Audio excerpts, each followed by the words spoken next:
Happy New Year and welcome to Dissecting the 80s. I am Trip Lano, one half of the Mega Podcasting Powers.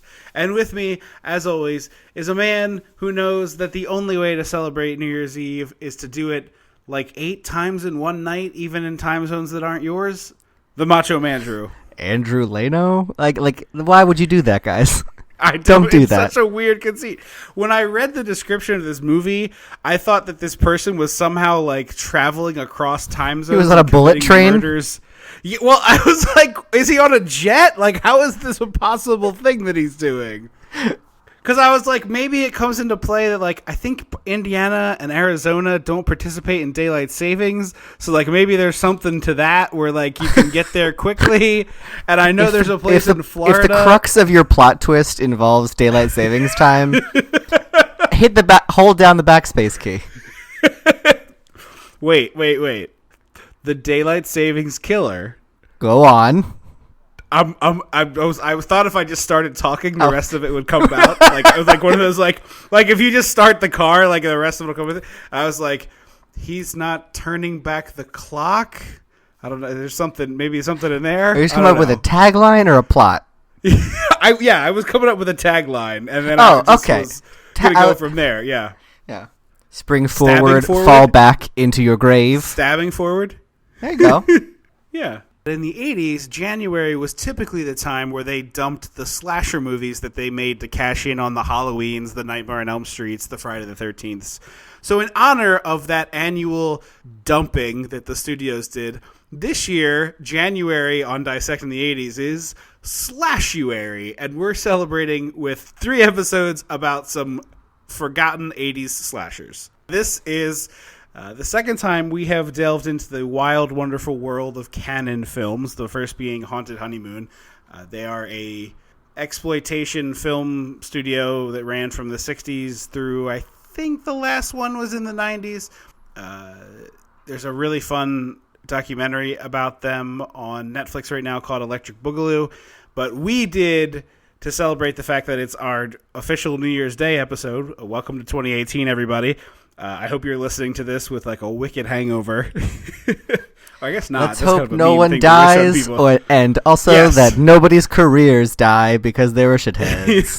well, it can die because you're a shithead, but like, let's hope there's no more like shithead reveals. We are not. Certainly, we are not done with shithead reveals. I know. Between the time we're recording this and the time this episode, there's going to be 6 more, like 12 more. Yeah.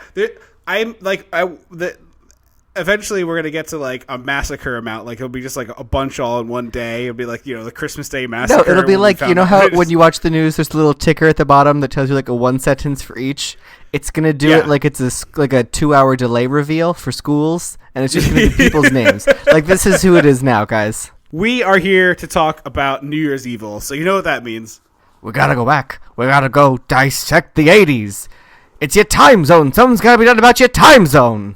When the Mega Powers explode. I'm talking about the 80s. Oh, yeah. Great Scott. Cream of the crop. Oh, yeah. Mega Powers, yeah. When this baby hits 88 miles per hour, you're going to see some serious shit. To go back to your point, I care so little, it turns out, about like it turning to midnight that I think it was going into 2016. Me and my friends didn't even turn the TV on. We just played board games and drank a bottle of champagne each. And then like several points throughout the night, we're like, "Oh, is it midnight? Did we miss it?" I am an avowed New Year's Eve hater. I have been for a very long time. It's my least favorite of all the holidays. I don't go out. I just have a good. I just have. I'm like, look, we're gonna all get together in one spot. We're gonna play board games, drink a lot of champagne, and that's it. Yeah, that's great. I will have just gotten out of a concert a few hours ago when you guys are listening to this. Potentially, that's my favorite thing to do on New Year's Eve. I think it's a guaranteed good time, and if you go to see a band that actually cares about being New Year's Eve, they'll do a countdown, stuff like that, so you don't miss any of that stuff, but you get to have the good night without all of the bull crap of going out and spending $1 zillion on, some terrible buffet or something like that. So I'm not a fan, but I am not a fan to the point of committing multiple murders in across different time zones, which is again just like the weirdest thing. Well, we'll see how it goes. You see, if that had been his motive, I would have been like, yeah, I get it. Yeah, no, that would have been like, very, very I've had cool. 30 shitty New Years, and I'm not having a 31st. I'm going out with a bag, and at the end, I'm killing myself.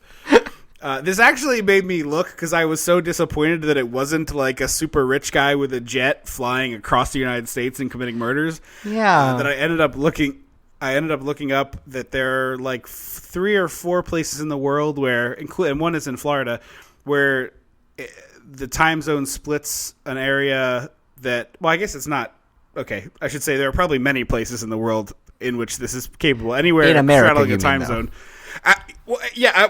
Across the world, period. I was starting to say this out loud, and I was like, wait, that's very stupid. I almost said a very dumb thing, which is rare that I catch that in the act. But this article was talking about places where you can like celebrate New Year's Eve and then walk to another place and celebrate New Year's Eve again because you're in a different time zone. That sounds like it'd be a cool, like, fun thing to, like, that would be a fun thing to do. I would be totally into it. And as I say it, it was like, oh, these special places. And it's like, wait, pretty much any place really that is adjacent to a time zone, you could just do that. But in any case, we're at a punk rock television show, like a bad MTV, with a woman named Blaze, who is not the WWF wrestler of the same name. If, in case you're out there wondering, it's not Alundra Blaze. It's what looks like a woman who's a little past her prime, dressing in what a studio executive thinks punk rock is, but isn't actually. Absolutely. All of the punk outfits in this movie are like sanitized Hot Topic except versions the audience.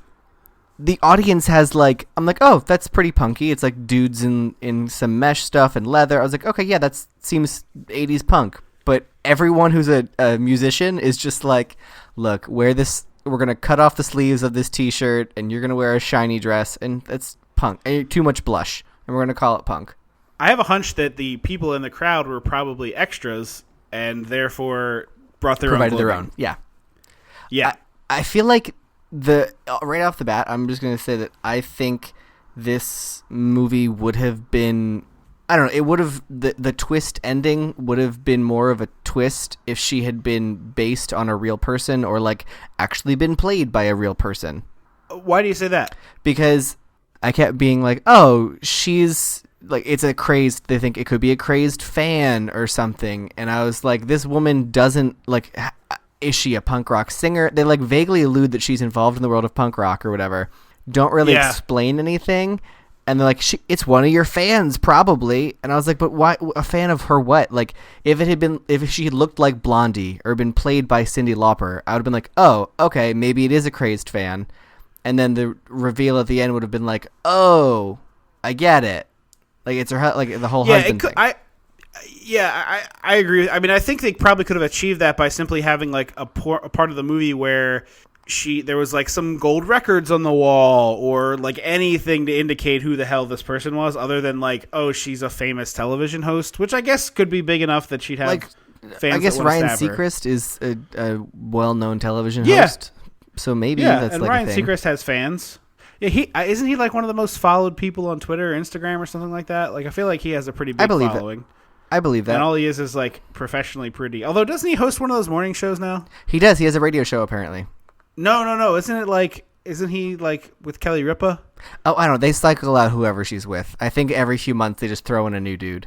It was Michael Strahan for a while, I think. Oh yeah, maybe that's. I swear Ryan Seacrest. Anyway, it's like the Colonel. It's like the Colonel of KFC. I'm gonna be real honest. Rotating. Yeah. Apparently the family really hates that, which is a bummer. Well.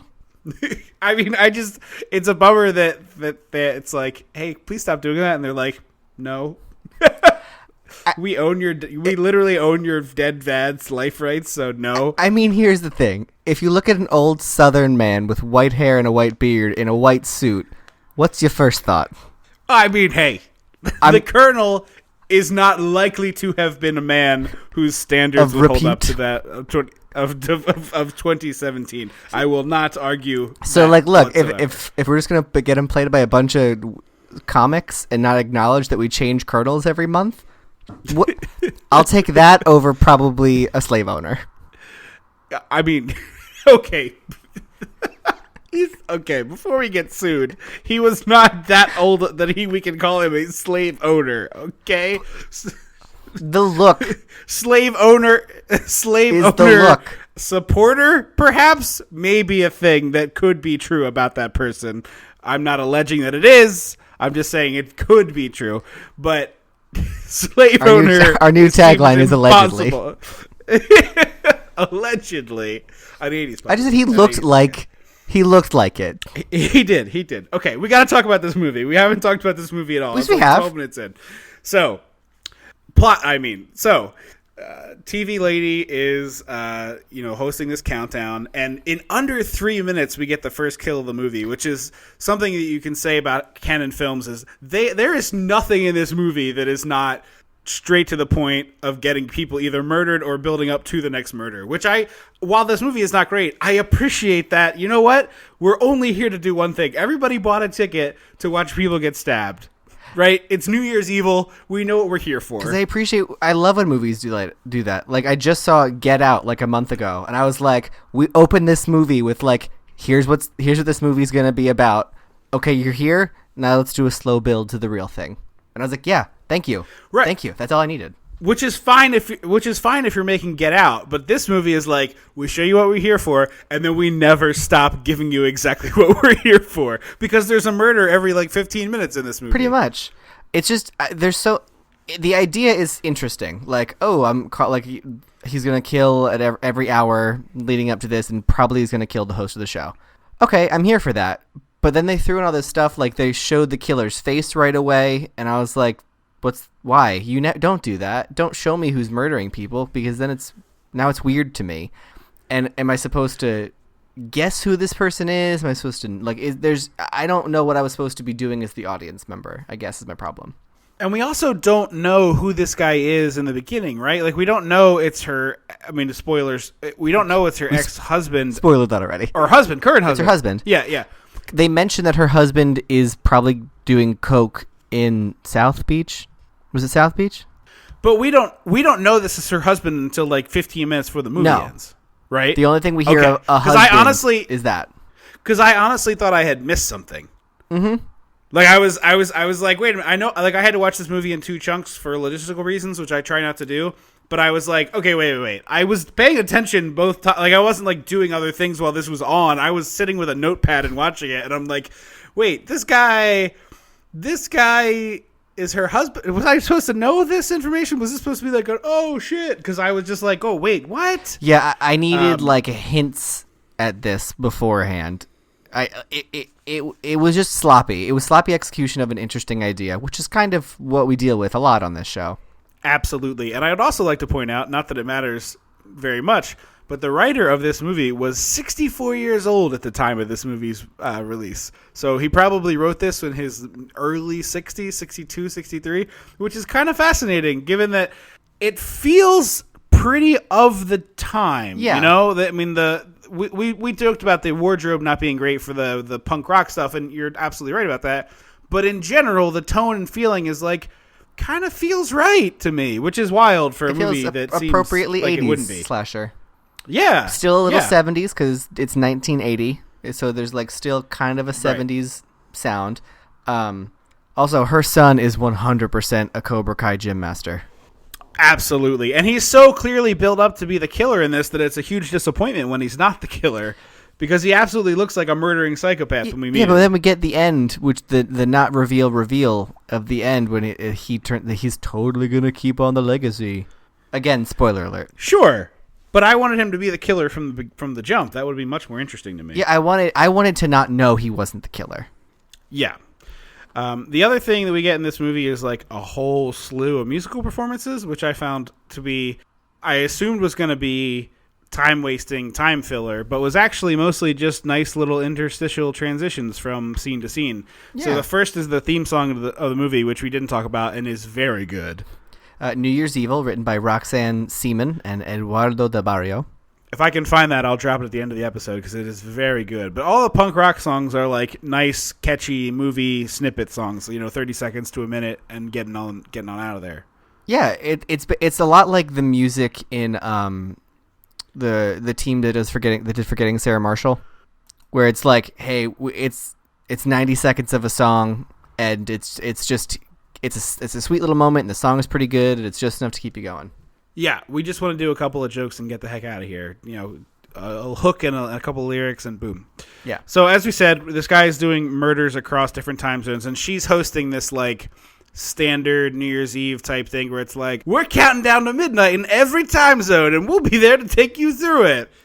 But like, why do you want to watch 4 different countdowns over the course of your party? That's what I don't understand. And we're East Coasters, so we obviously don't have the same basis for this that other people do. Because on the West Coast, like, the New Year's Eve countdown show probably does start at 8 p.m. Oh, you're right. It probably does.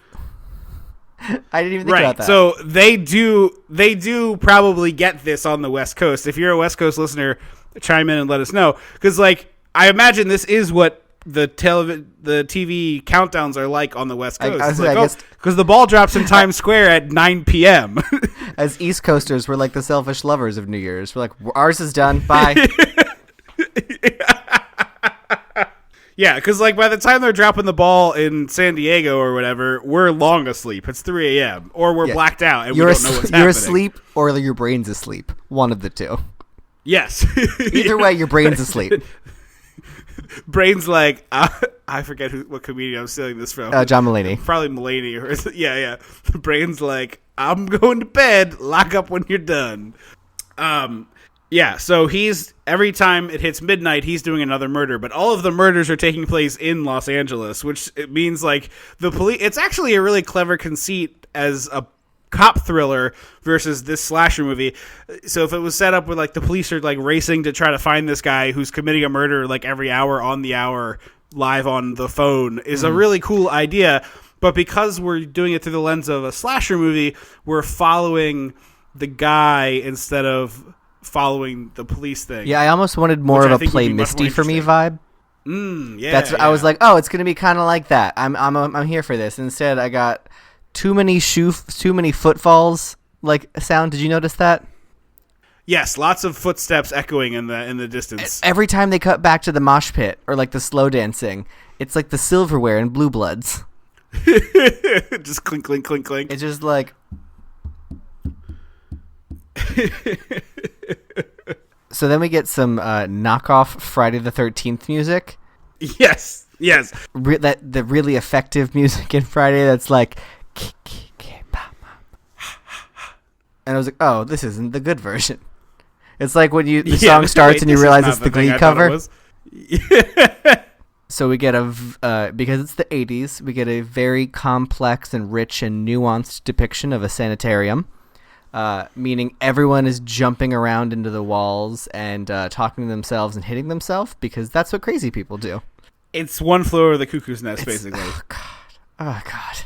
This is why we have a mental health stigma in America, guys. That is true. That is very true. So this nurse, who I thought she looked familiar.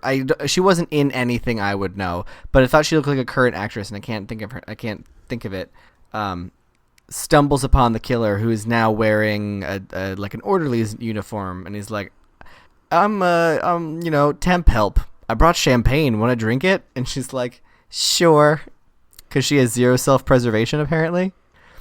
Yeah, and also has no qualms about drinking on her clearly fairly dangerous job. Yeah, like this is 2 seconds away from being an asylum murdering movie. Right. So they go off into a room onto a table, and as they're doing the 10-9 countdown in New York, he hits record and pulls out a knife and stabs her in a segment that takes way too long for her not to notice his hand is doing something. Yeah, it's very, very awkward that she wouldn't call this out. Where's your other hand, buddy? What is it doing? Yeah. What on earth are you doing back there? Although, to be fair, it was before the age where it could be like, are you secretly recording this? Because anything he'd be recording it with would be the size of, a small refrigerator. Even the tape recorder he's using is very big. It's the Lloyd Dobler boombox. Exactly. And I forgot that you used to have to hit play and record to record. Oh, yeah, simultaneously. It's been so long since I've tape done would that. move. Yeah, it is a long, long time. So he murders the nurse and goes to and calls the television radio station. I don't know what she does. I guess it's on TV, but maybe she's also a radio person. It's a TV show. I think she's nebulously in the entertainment. I think she's honestly like a Carson Daly. Okay. Like a punk Carson Daly. She's someone from Gem and the Holograms, essentially. And for you young listeners, before Carson Daly does whatever you think he does, he used to host a show on MTV where he just introduced music videos. What does he do now? I'm pretty sure he hosts Good Morning America or the Today Show now. I'm pretty sure he's like hang has on. A real Carson big, Daly big went from TRL to Good Morning America. Well, it might be the Today Show. I think he actually went from TRL to the show that came on after Conan went off the air on NBC. So we're talking starting at 1:30, right? Because the local news goes 11:30, and then it's 11:30 to 12:30 is like the Tonight Show, and then the next show is 12:30 to 1:30. Yeah, so we're talking like it started at 1:30 in the morning, and it was like a half-hour thing. It was the thing on in college when you're like, oh shit, I gotta go to bed. Like I'm up way too late. It's essentially like, oh no, like it's the current version of that scene in Poltergeist when they play the American flag music and they're like, thanks for watching. Exactly. Yes, yeah. I honestly I wish stations would go back to that because it's just like a good nothing good comes onto the television after 3 a.m. It's all infomercials. So it's like, you know what? We should just put this thing to bed and we'll see you at 6, okay? Basically. Burr, burr, burr. It's essentially so you know how ABC Family or whatever the hell it's called now has to show the 700 Club? Right. They're so sassy about the fact that it's contractually obligated. They're like hey everyone, go check out the stuff you want to watch on our apps or online instead of watching this program. It literally said that, we're going to be on the apps and on the website if you want to go there and continue watching Freeform, but this is stuff that we have no affiliation with and don't really care about. Yes. I like that you corrected yourself because I was going to inform you that obviously the channel is now called Freeform. You say ABC Family or whatever it's called like you don't know the name of the channel. I forgot, and then I remembered. I protest like you don't know that it's Freeform. I don't have cable. You scoundrel. I watch it at a friend's house because I don't have cable. You are subject to 25 straight days of anytime you visit mom and dad, it's either this or the Hallmark Channel on because it's wall-to-wall Christmas for the entire month.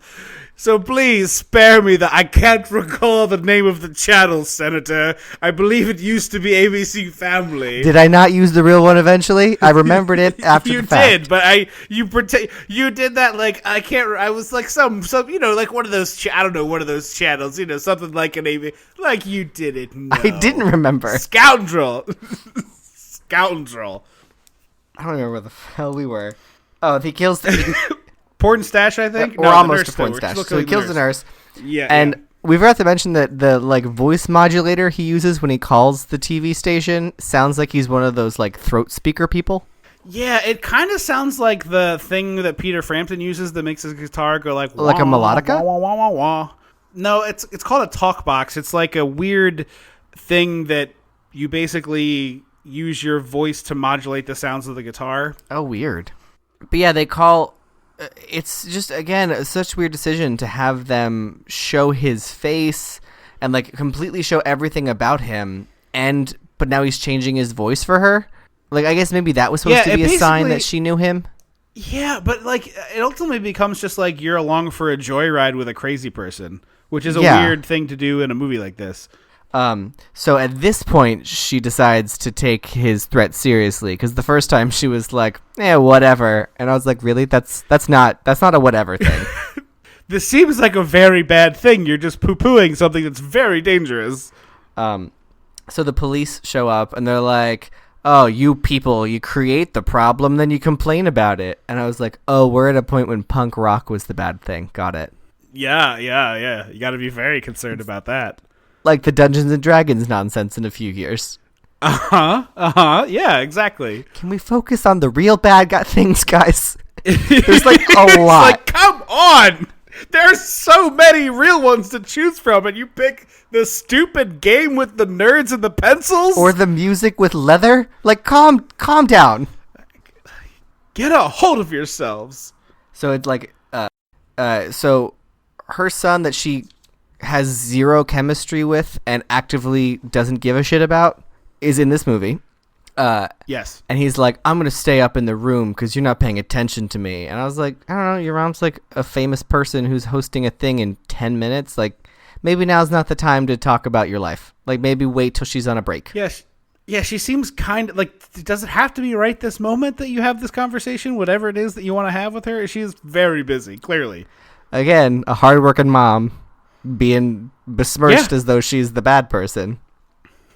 Yeah, and the other thing with the whole way that this movie resolves, it being the husband, again, spoiler, there needs to be like some level of conflict explained, because he at the end goes off on this like Whole long sexist serial killer tangent. Yeah, and it's like to the point where like the writer of this movie clearly inserted a couple of his own opinions, or it feels that way. Somebody inserted some of their own opinions. I don't want to. The man is clearly dead. If he wrote this when he was 84, it was 37 years ago, or 64. It'd be extremely unlikely he's still around. But not to besmirch that guy, but just like somebody was working some things out in this rant. He wrote it with where the husband was the hero, and the studio turned it into this. In the original draft, it was like he was like a dirty Harry. It wouldn't surprise me. This is the same studio that put out Death Wish. Oh yeah. Yeah, so stay tuned, by the way, probably for when that Nightmare Monstrosity remake comes out. It's happening. No, I know. The remake doesn't come out until like the early part of 2018. Oh, yeah. I was like, oh, do you not know? Oh, I know. It's the most racist trailer I've ever seen in my whole life. I haven't watched. All I've heard was that it was like, it's Bruce Willis murdering not white people.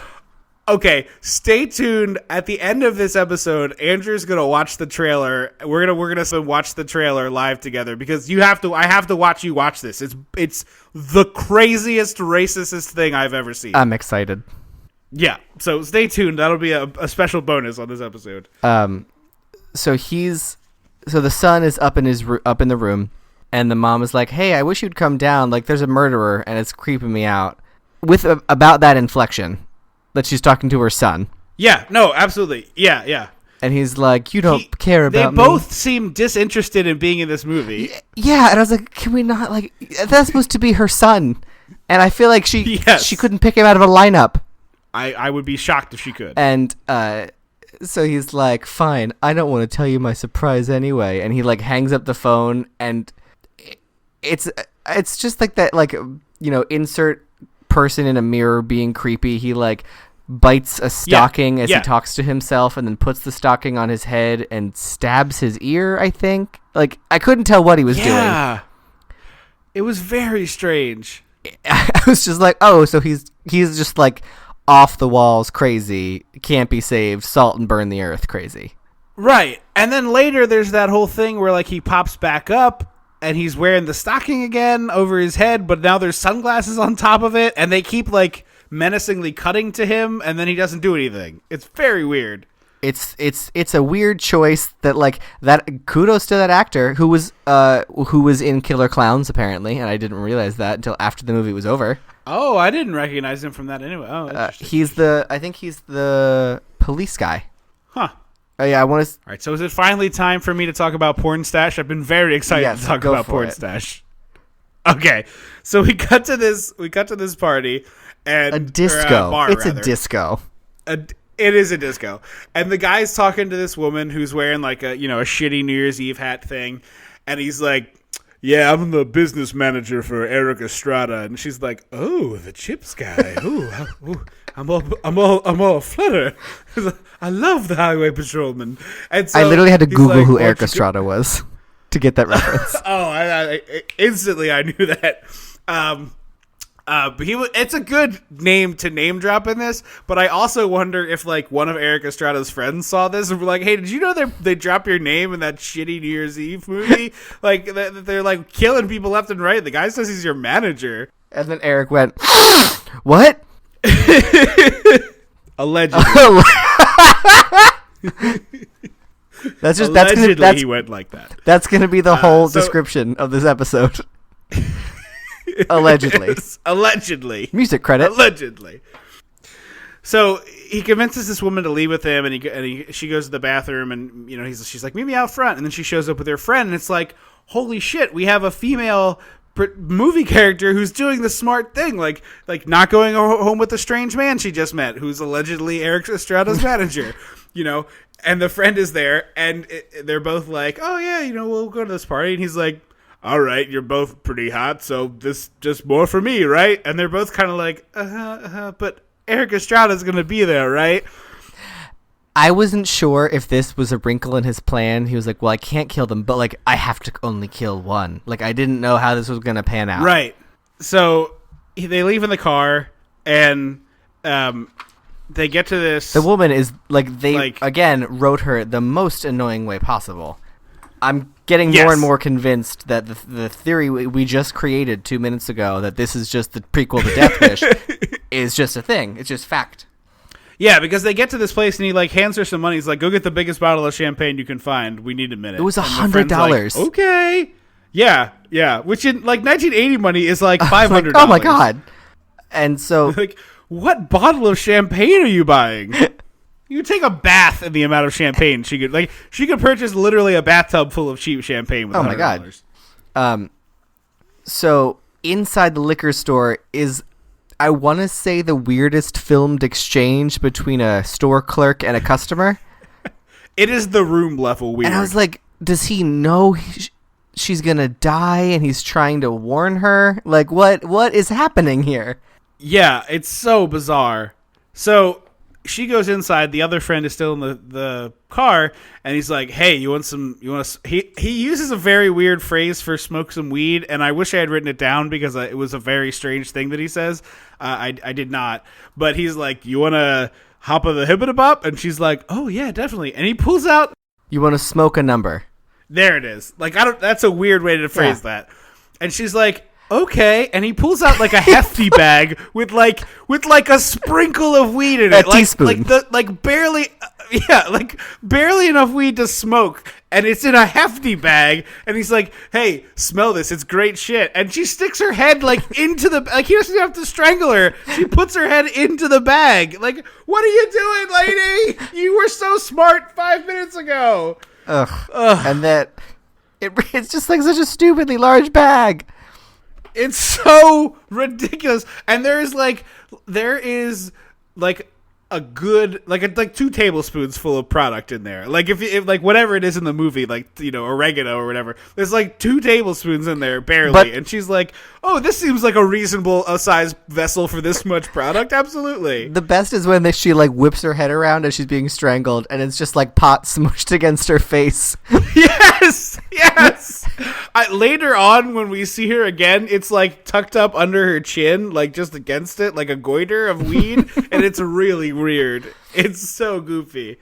So the friend comes out after her weird Tommy Wiseau exchange and sees her friend's shoe, and I was like, oh, she's gonna survive, and that's what's gonna be the wrench in the plan.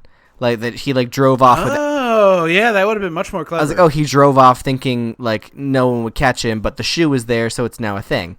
No, she follows a gingerbread trail, or not gingerbread, like a breadcrumb trail to a gingerbread house. Follows the breadcrumb trail to the dumpster where her friend's sweater or something is. And at this point, I literally I'm so not invested in these characters that I was like, well, at least she got like $80. I know her friend died, but like she can run away with $80. And the champagne. So like really, like $100 total. And she clearly hated that friend. Yeah, they don't seem to be best chums. She keeps talking to it's roommate. Her roommate. It's specifically this is my They're roommate. not friends. Yeah, she does say so that yeah, she could have been like, this woman won't shut up about my nervous diarrhea. She's dead, I guess. We do have to talk about the fact that the roommate totally blows up. She's trying to get this guy to do meditation, and she's like, yeah, I don't bite my fingernails anymore, and she doesn't have her nervous diarrhea. It's like, why does the dude who's trying to sleep with both of you need to know that she's constantly pooping? How is that helping anybody? But that's at this point, I would have been like, oh, you know what? Look, she's dead. She's still on the lease, so maybe I can just like get her out of this. Like maybe we can work something out here with the landlord. Maybe it's one of those things like, you know, the rumor in college, like if your roommate kills Self-thinking themselves, straight you get A's? straight Yeah. A's. It's like if your roommate dies in the real world, you're immediately released from your lease. Or just be like, look, landlord, I'm pretty sure she's dead in a dumpster. I wasn't gonna investigate and be dead in the dumpster too. Like, what do you want me to do? And I obviously can't afford this place on my No, own. because that would have been me. I would have been like, deuces. You're clearly dead in this dumpster. Bye. But instead, she opens the lid, and it's admittedly a cool shot of him flicking on his lighter, looking menacing as he grabs her and pulls her in, like the end of the first Nightmare on Elm Street movie. It is exactly that. He also kind of looks like the leprechaun when he's in there with the light flickering on Yeah, his chin. it's a weird lighting thing. Also, like every third shot of this guy from those certain angles, he looked like Chris Klein's dad, probably the guy from the American Pie movies, who's also in I think Scream 2. Is he like the main killer in Scream 2? No, he gets killed at the sorry, spoilers. He gets killed at the very end of Scream 2. He's like put on the cross. Timothy Olyphant is the yeah.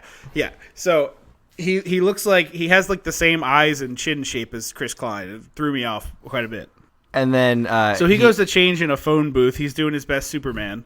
After he calls the TV. I keep wanting to say radio station. It's a TV station. Right. It does seem like it would be a radio station. Everything about this seems more like because MTV wasn't a thing yet, was it? No, I think MTV came out in like 1983, 84. Yeah. It tells the police where to find the bodies, and they do, and the dumpster's empty. And I was like, what the hell? I'm so confused. But no, he just took the time to kind of pose them, sort of. Well, actually, this is kind of side note. MTV was August 1981. This is actually my favorite. From a cinematography point of view, coolest part of the movie to me.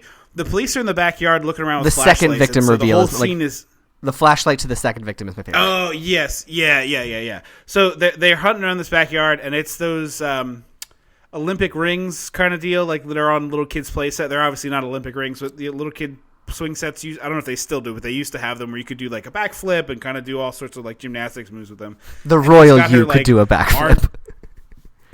I used to do that. Really? Yeah, with the ring. It wasn't very hard. You only had to hold yourself up. Like, yeah, I could definitely do that. It's been a minute. And I was not a particularly athletic or in shape. I've never been a particularly athletic or in shape person, but I definitely could do a backflip with the rings. Okay, fair enough. It takes all the weight off it. Yeah. It's not that complicated. Anyway, he has her like arms strung through it, like in her armpits, basically like holding up her corpse, and she's like, listing to the side pretty bad with the bag over her head and the weed goiter, as I mentioned before. And then the other cop's like, in a very clearly ADR line, is like, "Hey, I think there's something else over here." But then we are like using the flashlights to track across the yard, and it's this like moving beam of light. It's very cool looking. It's like in a video. It felt very video gamey. When they're like, absolutely. your flashlight is your only light in this room. So it turns out that the other woman is also dead, and they like find her purse and they pick it up, and then her body just like falls down from somewhere where it's been hidden. Slide. Yeah. Oh, that would make much more sense. So now Cut he's to, just like he's a in a priest, priest disguise. Yeah. looking at a yearbook photo of a nun. Yeah, I didn't understand that whatsoever. I was like, what? Well, first, what was Oh yeah, I was like, I wonder if they'll explain why he was gonna kill a nun. Probably they won't. They don't. Probably they won't. So he's dressed like, I don't know, it looks like Jeffrey Dahmer in a priest costume. Yeah. Looking at I don't know, like a Holy Catholic Church yearbook photo of the nun. It's like a bound book with like a headshot of her. It's so, I don't understand. It's very weird. It's very weird. And then there's a motorcycle gang for no reason. And then he accidentally... And he hits one of the bikers. Yeah, because he's too busy looking at the yearbook photo. Maybe it's like, the nun who was a jerk to him when he was a kid kind of deal. Like he's trying to get revenge for all his life, It would have been a nice explanation. You're right. We're just guessing. Let me be clear. The movie does not give us that detail. I was just like, I don't know. That would be a reason why a character in a movie would do a thing. That's what I said. You're right. That's a very solid explanation. I like that one. And based on the insane misogynist rant that comes later, it would fit the bill. I was like, here's the thing. If you're going to have him do a misogynist rant, just also throw in some explanations as to why he picked his victims. Because they all kind of look the same except for the nun. Right. At first glance, I thought the woman in the disco was played by the same actress as the nurse from the sanitarium. Oh, and I was like, they do look pretty are they all going to be played by the same actress? He's just killing the same looking woman? No. So that would have been cool. He drives away in a real Fats and Dyke 70s car chase music. Well, he hits a biker first to start the chase. You said that already. Oh, okay. I just wanted to And then he drives away and hides himself in a drive-through or not a drive-in. Drive-through. It's just a tunnel, and the movie's being not played a lot of real room slow. to hide in a drive-through. Pull to the second window. I get a large fry and a chocolate shake. And he just smashes into the guy and just shh, shh, be cool. Shh. What is this? I need an apple pie. Were there apple pies at that point in the 80s? I think the apple pie is not that recent a McDonald's innovation. Also, I think that was our Uber driver on he was between pickups. Yeah, he turned. I think he turned the app off for a moment so he could get a snack. He needs his late night fix. What episode was the Uber driver? I can't remember now. Was it Halloween? I think it was Halloween with the guy who picked up I think was it Loomis someone and got took into him an Uber somewhere and got the for, hell out of the movie? Yeah. He literally drives Loomis to a place and then disappears from the movie. I think that's where the Uber driver. Yes, it was a Halloween. The apple pie was introduced to McDonald's in the late 1960s. Oh. So it was definitely around. It was. Yeah. I assumed it was a 90s thing. Yeah, no, it was introduced it was 20 when you could get a double hamburger for 39 cents, you could get a hot apple pie for 20. It's the same cost as a French fry. So he sees that the motorcycle gang has come into the drive-in, and so he gets out of his car, still in his priest thing. Okay, here's a question. You just looked very lost there. So as I was saying the words, my brain started to piece things together and be we have questions. So when he's changing in the phone booth, he puts the boom box and the voice recorder in the trunk of his car and then gets naked to change. So Are we to assume he then grabbed it out of the trunk to go driving? Because I thought on the passenger seat there was only the yearbook. Yeah, I think that once he gets into... No, you're right. He just definitely left it in the car. He shouldn't have it later. But does he have it later? He plays stuff on it. And he's carrying it around. Yeah, he does have a satchel thing, or he does have it around his shoulder. It's either in a bag or just the thing with a strap on it later. So I guess that's supposed to be the explanation. But we definitely don't see him carry it through the whole time. So he runs away. And I have to say, I don't know who this actor is. I couldn't tell you his name. He is the least threatening person when threatening with a switchblade. He really is not. I was like, dude, I wouldn't take you seriously. I would beat you up. I love that. So it's a canon film, and part of their deal was explosions, fistfights, gunplay, and also nudity. And I was surprised how little nudity was in this movie. There's only two sets of boobs. Point, there's just right. Well, at this point, it's oh, this is our contractually obligated nude scene. Hello, welcome to the back of his car where two teenagers are fumbling around and fooling around because we have to show a nipple in this movie or we can't sell it. So he stabs the one biker as they're secluded. I don't know why that one biker was away from the gang, but he was. Stabs him and then runs over to the car with the teenagers necking and pulls the dude out and is like, "Where are the keys?" Like he's holding the knife to him, and that's the point when I was like, Yeah. I was like, dude, I would be like, "No, get out of here, you crazy homeless man." You're gonna fight off the guy with the knife? I mean, I also have a knife, probably. So like, also he doesn't look that strong. He just. I don't know. Like My only issue is him not stalling long enough for the girlfriend to get out of the car and run away. Oh, the I girlfriend have had no problem plenty with of him time handing to over get the out of keys. that car and chose not to. So it's her. She was too slow, you think? I think she was very too slow. Also, she breathes too loud. She does breathe extremely loudly, but also she thinks she's going to get murdered. Okay, yeah, that's when you cover your mouth like everyone else in a horror movie. I suppose. I actually thought she was more composed than any other person being stalked by a potential slasher victim I've ever seen. Who wasn't the final in the girl. scene that follows this. Right, so like he steals the car and she's in the back seat. Like she's like, "I have $3. You can take it. We can do sex stuff. Like please, You can don't do hurt sex me." stuff to And me, she's I like, swear. Yeah, so like she's kind of begging for her life, and then he almost hits these two drunk idiots. There's this really kind of beautiful thing with this movie where it's very ambitious. This movie's not great, but I green find screen? some charm in its. No, not that. The fact that the guy is supposed to be like running into some New Year's Eve partiers, and it's literally just two guys in New Year's outfits. Like they're in the middle of nowhere. Like where these guys were coming from or going to seems like they're The literally direction they're is traveling no from civilization. is a closed, dark baseball field. Yes, and so it's like, were they like having a sneaky tryst? Or like what? How did they get here? Did these two guys just put on these New Year's costumes to go to like? Wait, I got it. Because I have like one too. Two sad Okay, so it's two sad friends, right? Mm-hmm. They went to high school together. They were on the baseball team. The tall guy was like the star player. He blew out his knee in college, so he never went anywhere. His best friend Charlie was the manager, and he like helped the equipment be ready and like just was hanging around the team, but he wasn't good enough to be on the team.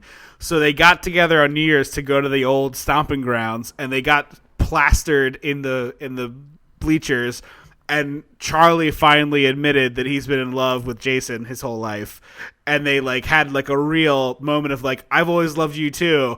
And I don't know if it was platonic or romantic, but they like had a real special moment together. And then they got plastered on this field in the middle of nowhere. I like that a lot, actually.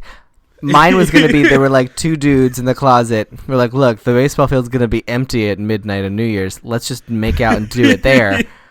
They did it, saw someone was coming, like, "Just pretend to be drunk, dude. No one's going to ask any questions." Quick, I have a bunch of New Year's costumes that I thought would be like fun for role play later, but now we're just going to put them on. Put on these stupid headband. Put on these 1981 glasses. They're not a thing yet, but they'll be there it'll happen in 2000, and then people just will refuse to let it go, even though like 2017 doesn't look like that. It doesn't at all. I'm getting into the weeds. There's only one circle shape in that, but like I'm getting into the weeds. It's fine. Like it'll be a thing for 20 years, even though it makes no sense except for the one time. I don't know. I think you can get away with it for up to 2010. I think you can get away with it. I guess. Well, because the I know, but it was a special year 2000 thing, and then then no one died, so we were like, well, we got to keep doing something. we gotta do something to mark the passage of time with cheap manufactured garbage. So let's make these novelty glasses that are literally good for an hour a year. And then those end up in a garbage dump. Legitimately, they could probably go to landfills and determine what year of garbage they're in, because every so often they will hit a pile of discarded year glasses. I'm convinced that future historians will do that. They're just they do it with phone books. Oh, like how when they get to a phone book, they realize it's 1992.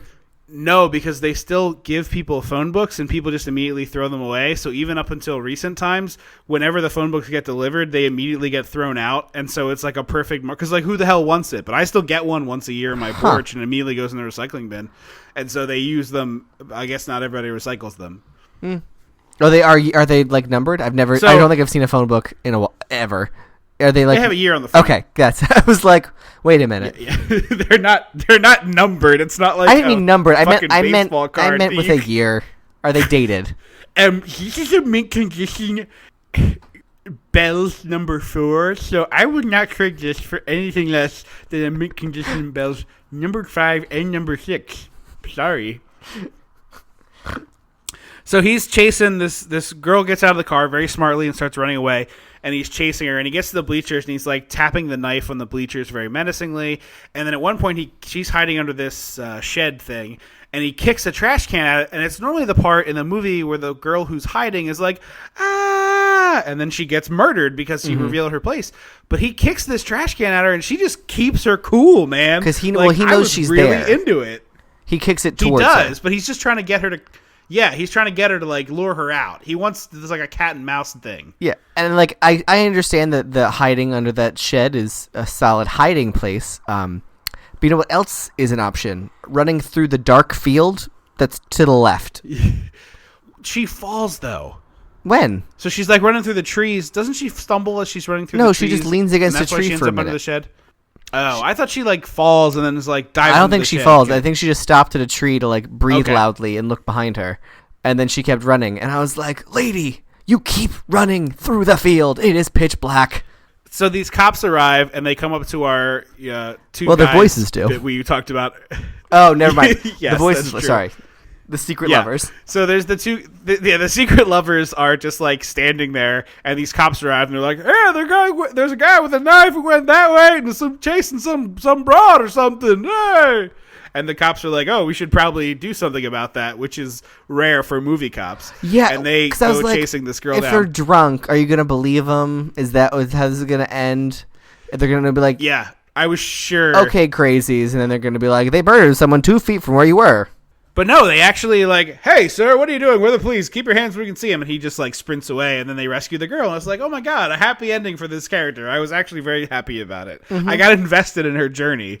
Yeah, I was. Not as invested, mind you, in the fake movie that I made up for those two other guys, because like they definitely got married in my version of it. But this girl, I wanted to not die, so I was very pleased. They were together in union for 30 years, and then finally got married when it was legal. Yeah, absolutely. They were like first at the courthouse kind of deal. Oh yeah. So like the real bad ADR of the police voices being like, "Hey," like it's way too crystal clear, and he's like, "Hey, you there? Put your knife down." Yeah. Hey, there's a girl under here. Compared to the quality in audio and visual of this movie, it is wildly out of place. So we cut back to the studio, and the cops are like, "Hey, we're not going to let you guys out of here. Anyone who leaves has to leave, for the night. There's, we're trying to keep you guys safe." And then they brief the host and explain to her what's going on. And she doesn't seem all that upset about the fact that like a bunch of murders have happened. The guy keeps calling her, and they're like, "We're pretty sure he's coming here to kill you." She doesn't seem as threatened as you would hope she would be. She doesn't seem affected by anything in this movie. Well, that's true. Like her claim to fame is a character on Happy Days that I've never heard of. She was Fonzie's girlfriend, I think. Oh, okay. I don't know Happy Days at all. What's her name again? Fonzie's what? Fonzie's girlfriend. I assume there were a lot of those. Oh, I don't know, but it seemed to be like it was for like what she was like super well known for. I just like get really annoyed because I'm like I don't believe anything you do in this whole movie. Like I don't believe you know who your son is. I don't believe you care that there's a murderer. I don't like when all of a sudden she's sad about her assistant dying. I was like, this is the first time I've thought you cared about her in the slightest. Yeah, no, absolutely. Even when she sees the actual dead assistant later, she doesn't seem that perturbed by it. So the killer is in a priest costume. Zoom realizes that no one can get into the hotel, so he sneaks back to the back entrance and lures a cop over, puts on his uniform, and is allowed to just walk inside. And no one is like, "Hey, never seen you before, cop buddy."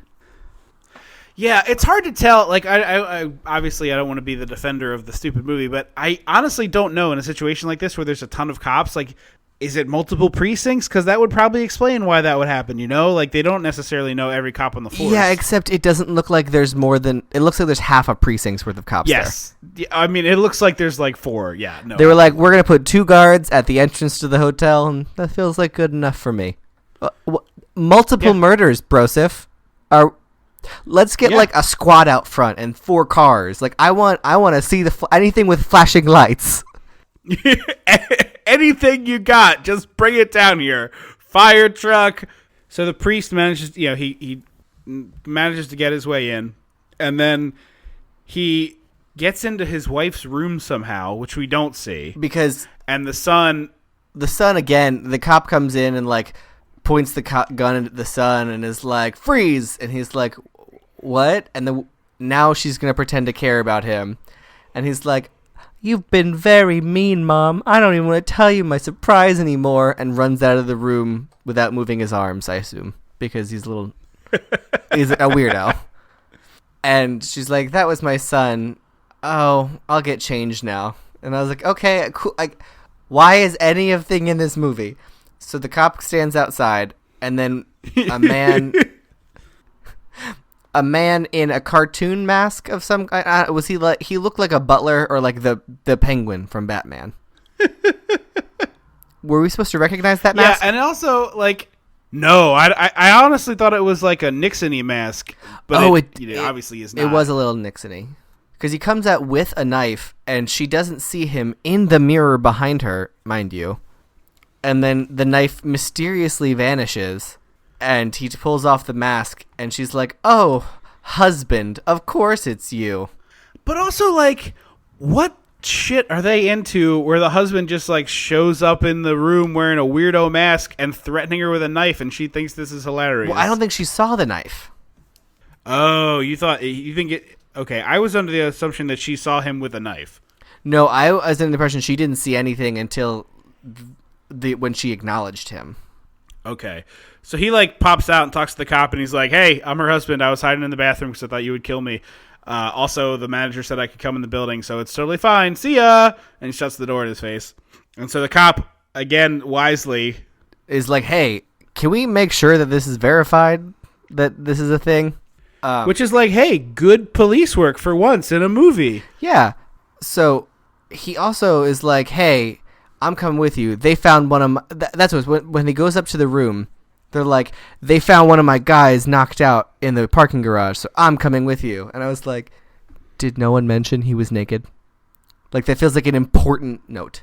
Yeah. The killer is probably wearing a cop uniform. Yes. Like, can we put the pieces together, police department? It's not that complicated what's happening here. A cop was found unconscious in his underwear or in a priest costume. Like, wait, the version of this where he strips him naked and then puts the other costume on him is the version of this movie that I would have to own in 4K ultra high definition. Yes, but also with the gay subplot, very like more laid out. I want like the movie we're creating in our head. So he runs over to this like giant panel and he pulls out all these like wires he's hidden and he starts rewiring the elevator just by like connecting these alligator clip wires. Apparently together. he's secretly a gremlin and technology. Like knows everything about technology. Well, I mean, honestly, I imagine this thing was pretty simple, that it was like very obvious which thing was the power motor for lifting and raising the car, and the other things were pretty obvious to follow. I guess it reminded me of a scene. It reminded me of a scene in the movie Black Christmas where they're trying to trace a phone call, and it's the late 70s, and so tracing a phone call, or mid 70s maybe, but tracing a phone call literally required running around in a building and watching which switches flip to see where it stopped. Like, that's that movie. I knew that was a scene. I didn't know what movie that was. Yeah. So he's in control of the elevator, and he's just like wildly making it go up and down and do all sorts of crazy nonsense.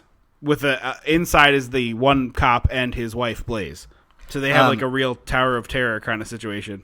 I mean, theoretically, but that cop doesn't feel like he gives two shits the elevator's falling.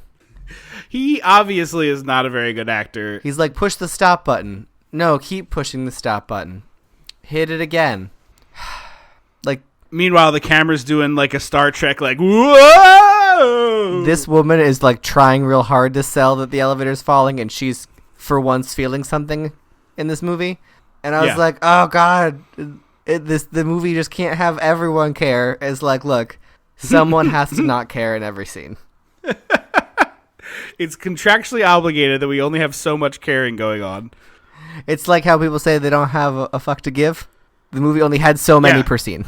So the elevator doors open and he comes in and he kicks the cop in the head, like a really not super great looking kick, but kicks this cop in the head, and he sits down next to his wife and he just starts like it's like 3.5 minutes of this misogynist rant. The most low stakes killer reveal I've ever seen in a movie. He says she doesn't even seem that surprised. She doesn't care about anything in this movie. Except the elevator. That's the only thing she's cared about. Well, he sits down next to her and he just rants and rants and rants about how like women are in control of everything and they've ruined his life and this and that and blah, blah, blah. And who could possibly care? And then he's like, you know what I'm going to do tomorrow? I'm going to take my boy to the Rose Bowl for the football game and we'll let you sleep in. And it's like, wait, what is her misogyny what does your misogyny and her alleged crimes have at all to do with your ability to take your son to a football game the next day? That seems like pretty achievable. Well, because they keep talking about... first of all, they're using the word series a lot, which I don't know why. It just sounds like such a weird word. They're like, our son got an audition for a series, and he booked the lead role in that series without using your last name, all on his own merit. And I was like, hang on, can we go back to the word series? Like, I'm a little hung up on that. Like television series. I know, but like, I don't. Do they used to call them that? Like a show, or I'm like, I don't know. It just felt like a weird way of phrasing things. Well, you see, back before the current era, television shows weren't like immediately canceled. They usually got some time. So if you did book a pilot, you probably had booked a series. I don't know. I thought I don't know, a soap opera. Like I was expecting. I don't know. I feel like it was just weird that I don't know. That word just was weird to me. Like microchip in that James Bond movie. Right on. So there's a big gunfight. The cops are shooting at him. He's shooting at the cops. Whoa, we kind of missed the part where he strung her up on the bottom of the elevator that moves with the doors open for some reason. Yep. Sorry, I skipped a line in my notes. Go ahead. He is able to make the elevator door move without touching it, and also while the doors are open. And then he handcuffs her to the underside and also puts a chain noose around her neck, but it's not a choking noose. It's just there for decoration. It's just like a harness, basically. I like she is not in enough pain. Like for what is happening as she's being lifted by an elevator by her wrists with a chain around her neck. Like, and she's just kind of like, oh no, Yeah, it is weird that she doesn't have like the full-on freak out that you would expect for this situation, right? Like she should be having it. She does start screaming later, and it is a very cool-looking stunt. Kudos to the stunt performer here, who's like kicking and screaming and hanging, getting dragged up and down. Oh yeah, it's as pretty always, awesome looking. Great stunt work. So while that's happening, there's a big gunfight, and then he gets winged and shot a little bit, and he starts running up the stairs trying to get away, and he gets to the roof. And he puts the mask on, and this cop is like, don't you move. And he drops the knife, he drops the gun, and then I'm going to use air quotes deliberately, jumps off the roof. It's the least graceful thing I've ever seen. Well, yeah, his physical action to hop off the roof is bad, but then it is a beautiful dummy falling off a roof. Like, beautiful dummy. It catches wind and just like sails horizontally like a good 15 feet and almost goes out of the shot completely. It is delightful. Yeah, it's just so bad. The only disappointment I have in this is that he doesn't bag of soup at the bottom, because this seems like the kind of movie where they would be aware that a bag of soup is what the audience wants. Yeah, but you needed the moment with the sun at the end. No, I know. They also So after the police shoot at him and he runs to the rooftop, all the police start to run to the door, and like the chief or detective or whatever the hell he is stops at the doorway and goes, "Now let's get the son of a bitch. Now be careful," and runs, and they all run through the door. And I was like, that's a weird thing to tell your cop. Like, I think they all went to police academy. And then later, when someone gets shot in the arm, they loop him saying, "Be careful," again after the guy gets shot. Yeah, it is very obviously the same line played twice. I don't understand the mask. Oh, and he quotes Hamlet before he crawls over the edge of the building. He does. Hamlet? He does. Yeah, I don't quite get that. No, don't get it at all. So the kid has picked up the mask, and then mom gets loaded into an ambulance, and the ambulance guy's like, "It's all right," and he goes to turn and is like, "All right, take us to the hospital," and it's the kid in the mask driving the ambulance, and no one outside who's surrounding this ambulance notices that the driver of the ambulance is wearing a mask. Right. Also, we didn't mention this before, but I think this mask is like extremely similar to the clown mask that they used in the beginning of The Dark Knight. Oh, it does have a similar structure, yeah. Yeah. And then at 83 minutes, we are finished with New Year's Evil. It is real tight. It's a real tight 83. There is no fluff in this picture. And even the credits this isn't even like so now there's a really long credits. The whole movie is 85 minutes and change, so the credits are done in like 2 minutes. That stuff is like fast forwarded. Final thoughts? It's perfectly fine. I saw it's on YouTube. That's where I watched it. It's also available on Hulu. It's a short movie, and I don't know. There's worse ways to spend your time, but there's also better ways to spend your time. It's real middle of the road for me. I think this could be a solid, New Year's Day hangover movie. You pop this on for sure. And you don't really have to pay attention to it. Yeah, this seems like a good fit for New Year's Day when you're not feeling super great. I enjoyed it. You It could could have also watch definitely the been better, Twilight but Zone it was- marathon New Year's Day. So Yeah, that is my preferred way of getting rid of it. And then, instead of watching the Twilight Zone marathon, you just do it yourself with Netflix, and then you don't have to watch the commercials, which is much better. yes. But I would give this like a half-hearted recommendation because it's actually pretty fun for a slasher movie. If you're looking for like a good stupid slasher double feature, you need one to fill out to go with your Friday the 13th or whatever. You could do far worse than this one. Stick around. As soon as we wrap up this, we will tell you what's coming up next in Slashuary, and Andrew's going to live watch the trailer for the new Death Wish movie. But first, quick housekeeping. If you want more of the show, dissectingthe80s.com, facebook.com/dissectingthe80s, twitter.com/dissectthe80s, at dissectthe80s, slightly different there. We really appreciate you guys listening to the show. We have tons of people chiming in lately and telling us where they found us and where they've been listening to the show from, and we really, really appreciate that. We got a listener email from Australia, which was like the craziest, wildest thing to us. And we did get a new review, which I'm going to read here in just a second. If you put your review of the show on iTunes, we will read it on the air. So all you got to do is go ahead onto the iTunes and leave us a comment review, and we will read it on the air, just like this one from Morgan MG from Canada. Hello to our neighbor to the north. Makes me LOL. I love most 80s stuff, and these reviews are pretty hilarious. Thank you, Morgan MG. We appreciate it. Thank you so much for the review. We really appreciate it. Like I said, you want to hear yours, all you got to do is leave a review. And don't forget, you can call us 856-DISSECT or email us at dissectingthe80s@gmail.com. Those are great ways to get a hold of us. Slashuary continues on January 15th with The Slumber Party Massacre. Ooh. We will see you then. Nope.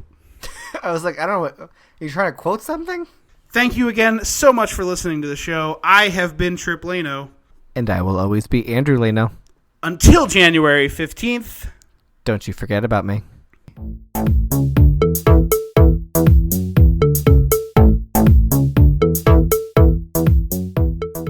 Dissecting the 80s is a Chum Some of This production. I'm sorry, Elizabeth Shue is in this stupid movie coming out? Oh, yeah, dude. Yeah. Okay. Are you kidding me? Here comes the part where he starts murdering minorities to Back in Black. Are you kidding me? What? I hate this. Like, I can't think of anything more tone deaf than this trailer. Yeah, Because Look. it's... Oh, shut up, stupid trailer stinger. Whatever you're doing, keep it up. Like, it's... Yeah. It's not hard to get a gun. It's not like it's... Like, what is the journey? My wife got murdered and my daughter got raped. I'm going to go buy a gun? Like, what is that? That's like a week. A span of a week.